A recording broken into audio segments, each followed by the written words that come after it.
Alright, David Harry here, and I'm going to jump straight into this. Should you buy the iPad Pro M1 specifically for gaming? And I would have to say right now, you should possibly hold off from making that purchase, and I most certainly wouldn't recommend that anybody with a 2018 or a 2020 iPad make the jump and upgrade to it, and I most certainly wouldn't sell a 2018 or a 2020 in order to get an M1 right now.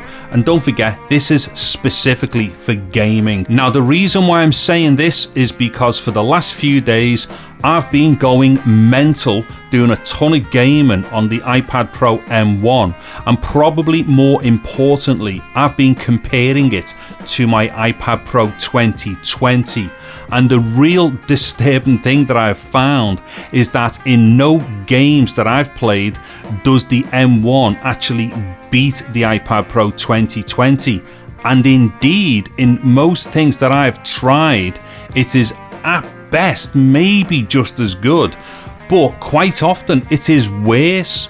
And by worse, what I mean is it actually renders a lower resolution graphic within the gameplay, and on top of that as well, it drops a lot more frames as well as far as the frame rates are concerned, and quite often it can't even sustain 60 frames per second within, say, heavy games like, say, PUBG and stuff like that, and Call of Duty and Genshin Impact. So what I'm seeing basically is that the iPad Pro M1 feels like it's a step back from the iPad Pro 2020. Now that is the main reason why I'm suggesting that people hold off before they buy the M1 version specifically for gaming.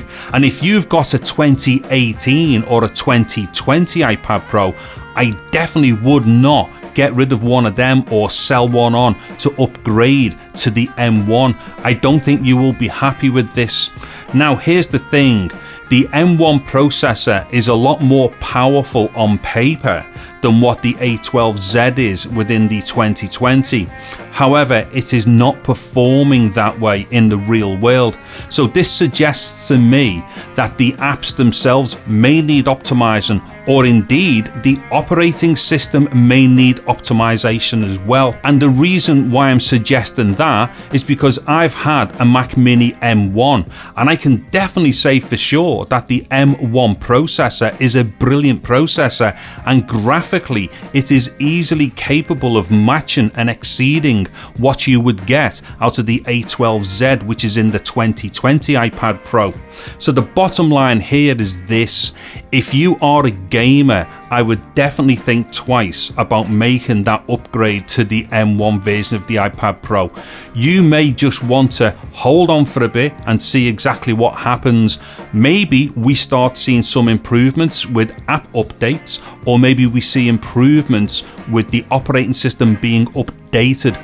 But right now, Apple themselves have not even acknowledged that these issues exist. So that kind of says maybe one of two things. Is this an issue that needs addressing as far as Apple is concerned? And then on top of that, if it is something that is going to be addressed, when will it be addressed? So like I say, right now, you could be throwing good money after a bad product if it is specifically for gaming. So until we know more of where these problems are coming from, whether it's the apps themselves that need updating, or whether it's the operating system that needs updating, and maybe this could take a couple of months, maybe it may not even get acknowledged, and maybe as far as Apple are concerned, might not be something to be fixed either. So right now, I would definitely hold off from upgrading.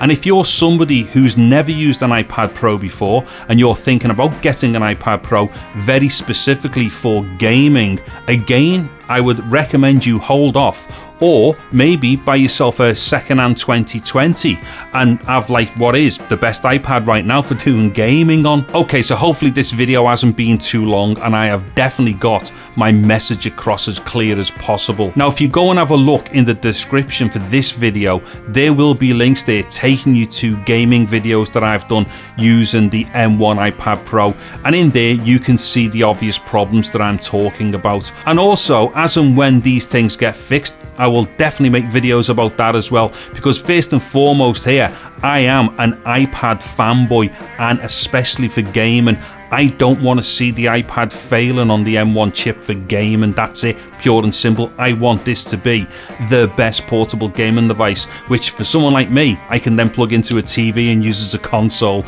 Anyways, if you found this video insightful, interesting or entertaining in any way, please give it a thumbs up. Also consider subscribing to my channel. I'm David Harry. Thank you very much for watching this video. Take care and goodbye now.